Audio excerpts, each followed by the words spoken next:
Hi, this is Geeta Mishra. Today we will talk about Commissioner under Employees Compensation Act 1923. Employees Compensation Act's 1923's Section 20 talks about appointment of commissioners.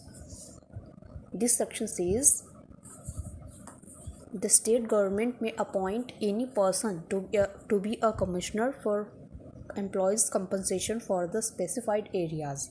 Second point, if more than one commissioner has been appointed for any area, the state government may, by general or specific order, regulate the business between them. Third, every commissioner shall be deemed to be a public servant within the meaning of the Indian Penal Code. Fourth point, any commissioner may choose one or more persons possessing special knowledge to assist him in holding the inquiry. Jurisdiction of commissioners. The parties are free to settle the matter amicably by the agreement. If the parties concerned could not settle the matter by mutual agreement, they may refer the matter for decision to the Commissioner for Employees' Compensation according to Section 19 of this Act. The Commissioner has jurisdiction over the following matters. First is liability of any person to pay compensation. Second, whether a person injured is or is not a employee. Third, the nature and extent of disablement. Fourth, the amount or duration of compensation. No civil court has jurisdiction to settle, decide, or deal with any question which is under this Act required to be settled, decided, or dealt by a commissioner. Venue of proceedings and transfer for proceedings.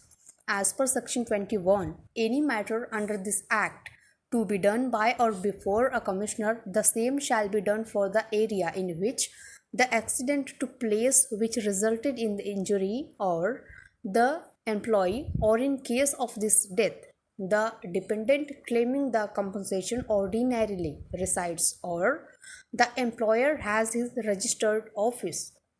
Where any proceeding pending before the commissioner is sought to be transferred before any other commissioner, such transfer cannot be ordered by the commissioner himself unless prior sanction of the state government is obtained. If the second commissioner works for another state, then prior approval of the government of the state is required to be obtained for transfer. Now we will talk about powers and duties of the commissioners. The powers and duties of the commissioners are to deposit and distribute compensation. Section 8. Second, powers to require from employers statement regarding fatal accident. Section 10A. Third, power of settlement of disputes. Section 19, Clause 1.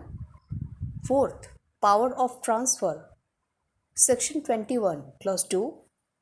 Fifth, power to require further deposit in case of fatal accident. Section 22A. Sixth, power of civil court. Section 23. Seventh, power to order costs. Section 26. Eighth, power to submit cases. Section 27. Eighth, power to withhold certain payments pending decisions of an appeal. Section 30A. Ninth, power of recovery. Section 31. 10th, power and duty to record evidence. It was all 10 points, which is powers and duties of a commissioner.